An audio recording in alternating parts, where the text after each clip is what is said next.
Boa noite a todos, bom dia, boa tarde, boa madrugada, não sei que hora você está assistindo essa revisão, mas essa é a revisão da nossa prova 7. O que nós vimos no conteúdo da prova 7 hoje, muito embora não esteja tudo aqui desenhado, eu vou falar somente o que está desenhado, tá bem? Beleza? Olha só, pessoal, nós vimos hoje os seguintes conteúdos aqui. Nós vimos que uma sociedade empresária é registrada no Registro Público de Empresas Mercantis e a sociedade de advogados é registrada nos conselhos seccionais, muito embora ela seja uma sociedade civil, tá? Partido político é registrado lá no Tribunal Superior Eleitoral.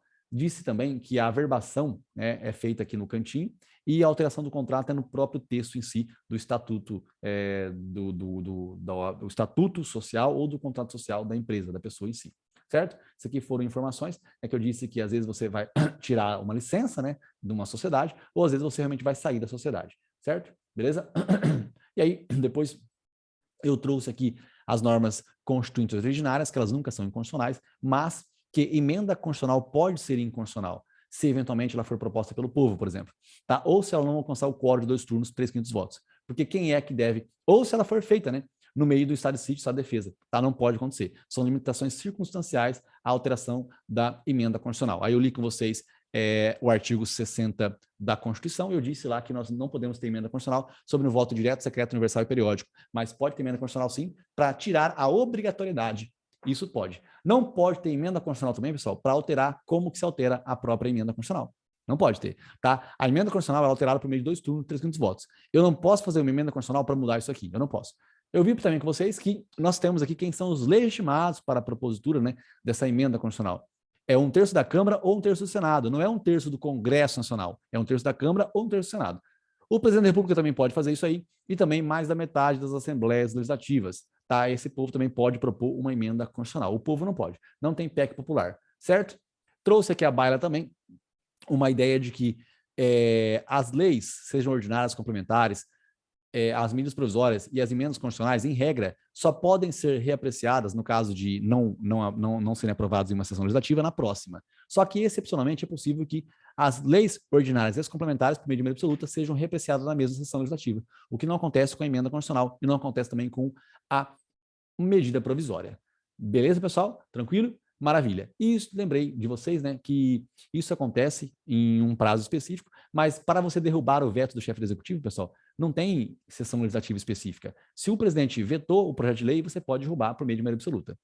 Depois eu estava trazendo à baila mais uma vez uma questão sobre o controle difuso de constitucionalidade, e aí nós estávamos lendo, né, sobre os órgãos fracionários, Câmara 1, Câmara 2, Câmara 3, Câmara 4, uma questão muito importante que eu trabalhei com a súmula vinculante número 10, e nela estava estabelecido, né, aquele negócio, né, de que eu não sou racista, mas o meu filho não casa com japonesa, tá? Ou seja, quando uma Câmara ela não aplica a lei, no caso concreto, porque ela sabe que ela não pode falar sobre o controle de constitucionalidade, mas ela afasta a aplicação da lei em si.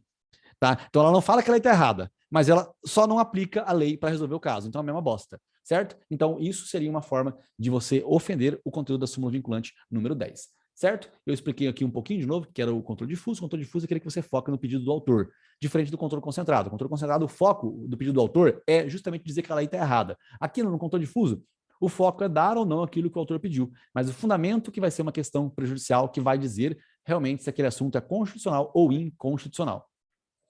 Bom, maravilha, pessoal. Depois nós vimos aqui o que é uma comissão parlamentar de inquérito. É só mais uma comissão que existe, tá? Essa comissão, assim como a Comissão de Constituição e Justiça, comissão que existe da reforma trabalhista, da reforma do CPC, da reforma do direito penal, tudo isso tinha comissões temporárias, mas tem comissões permanentes também, que é a Comissão de Constituição e Justiça, certo? Eu falei que a CPI ela não pode determinar prisão preventiva, interceptação telefônica, busca e apreensão, né, que são atos privativos do Poder Judiciário.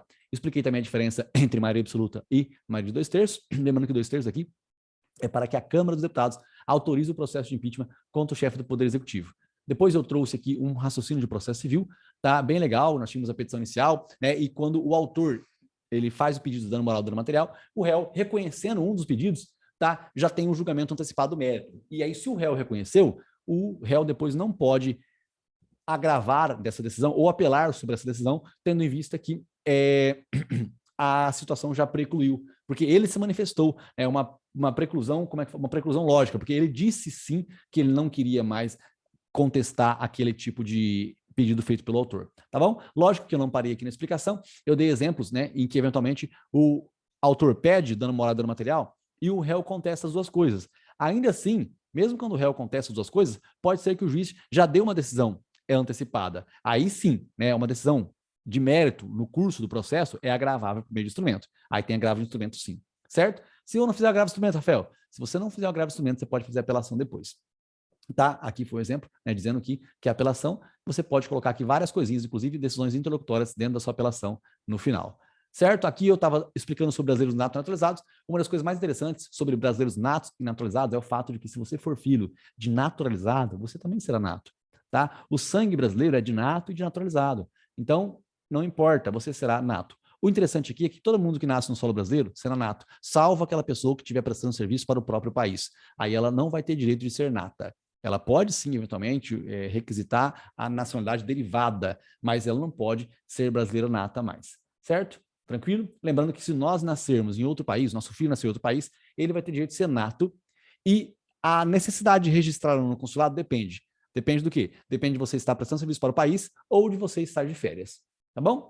Beleza? Aqui foi uma das situações que eu estava falando sobre tributário, né? Os Power Rangers criam uma pessoa jurídica e o fato da pessoa jurídica quebrar, a falência, não vai determinar automaticamente a despersonalização da PJ, não vai, certo? Alguém tem que pedir a despersonalização da PJ. Tranquilo? Maravilha? Gente, trouxe aqui abaixo também as fases da desapropriação, tem a declaração e a execução. A declaração é feita pela administração pública direta, em regra, União, Estado e município. Pode ser que uma agência reguladora faça, a ANEEL, por exemplo, a Agência Nacional de Energia Elétrica, a Anatel, pode ser que eles declarem a necessidade de utilidade. Necessidade de utilidade, 2 risquinhos aqui, com 2 dá 4, 4 é próximo de 5. 5 anos é o prazo que a administração pública tem para fazer alguma coisa depois que ela declarou a necessidade ou a utilidade pública de um bem. Se ela não fizer nada, ela tem que esperar mais um ano para declarar de novo. Quem executa? A administração pública direta e indireta e os delegatários. Tá bom? Maravilha, gente. Nós vimos aqui um pouquinho também, de novo, né, sobre uma agência reguladora. Expliquei para vocês a função da agência reguladora seria para evitar a liberdade, né, da época da Revolução Industrial, certo? E também para evitar uma coisa que acontecia antes, né, do direito de primeira dimensão, que seria o Estado voltar a ferrar com a nossa vida. Então você tem uma nova liberdade, certo? Que é o quê? É uma agência reguladora cuidando das empresas privadas para que elas não façam o que elas bem entendem quando elas prestam serviço público. Aí eu expliquei aqui uma coisinha de praxe, que você tem que decorar, né? Que as autarquias são criadas por meio de lei, e as estatais, a lei autoriza a criação. Se a lei autoriza a criação, você precisa registrar. A autarquia não, a autarquia ela já nasce e não precisa ser registrada, porque é a lei que a criou. Gente, falei um pouco sobre agente público, nós temos os políticos, os particulares de colaboração, os servidores que passam em concurso público, e aí nós temos aqui tomar muito cuidado, né, com a estabilidade e com a vitaliciedade, certo? Bom, gente, disse que nós temos eventualmente a possibilidade de, inclusive, a pessoa que é estável perder o cargo público. Se o poder público quiser, por exemplo, né, demiti-la por meio de um procedimento disciplinar, por meio de um PAD, avaliação periódica de desempenho ou trânsito julgado. E também, se tiver que cortar gastos, você começa cortando gastos com as funções de confiança, né? Desculpa, com os cargos em comissão, perdão. Existe diferença entre função de confiança e cargo em comissão, tá? Depois eu explico, mas a função de confiança é quando você passou no concurso público de verdade, só que alguém gostou de você e te colocou numa função de confiança. Se você perder a função de confiança, você volta para o seu cargo normal. Agora, o cargo em comissão, não. O cargo em comissão, você foi nomeado, mas do mesmo jeito que te nomearam, eles podem meter o pé na tua bunda, tá? Direção, chefia e assessoramento. Esse é um cargo em comissão. Nós temos o estágio probatório e também tem o quê? Tem o estável. Então, se o poder público quiser mandar embora, ele começa com cargo em comissão, com a pessoa que está no período do estágio probatório, aquela que não se tornou estável ainda, e depois vai pegar o estável. Depois expliquei para vocês o que é desapropriação por zona, é aquela que você precisa de um pedaço, mas você desapropria um pouco mais do que aquele pedaço, justamente para não precisar declarar de novo a utilidade, a necessidade ou o interesse social de uma propriedade. Informei depois que é uma desapropriação indireta, é aquela que tem tanta restrição que você pede para o poder público e fala o seguinte, pô, poder público, paga eu logo, né? Por extensão é bem tranquila, né, já explicamos em outras oportunidades, a limitação administrativa é bem legal, na historinha aqui da ilha, né, e o ex-nunc, efeito ex-nunc aqui, é bem interessante, né, somente a partir de agora. Coloquei com vocês também aqui como uma requisição administrativa. A requisição acontece quando nós temos um caso de iminente perigo público e a indenização acontece, mas é uma indenização ulterior, ou seja, é depois e ainda se houver dano. A condição é que haja dano, bens móveis e imóveis, pá carregadeira e estábulo. Então nós temos a desapropriação, que é aquela que tem uma indenização em dinheiro, tem a casa de apropriação, que é a rural e urbana, no caso da função social da propriedade, que vai ser pago em títulos de dívida pública ou de dívida agrária, e a requisição, que é pago somente ulteriormente, somente depois que você paga, né, e ainda se houver dano, essa condição. Beleza, pessoal? Obviamente que eu falei outras coisas, né, nós lemos artigos juntos aqui, conversamos sobre muitos assuntos, mas essa foi a base, certo? falei também, inclusive, de mais um caso daqueles que podem propor, pedir para que o STF proponha, né? Daqueles que podem propor uma edição, uma revisão e um cancelamento do súmula vinculante. 444, defensor público da União, tribunais, inclusive o próprio STF de ofício e também o município que esteja incidentalmente envolvido com o caso, né, de controvérsia ali perante a Constituição. Certo? Beleza, gente? Maravilha? Faço como tudo em língua portuguesa, espero que tenha sido claro. Se eu não fui, me pergunta que eu respondo. Valeu, tchau, um beijo do magro e até amanhã. Tchau. Se inscreve no canal, curte essa bosta desse vídeo aqui também, se você está assistindo. Valeu, tchau de novo.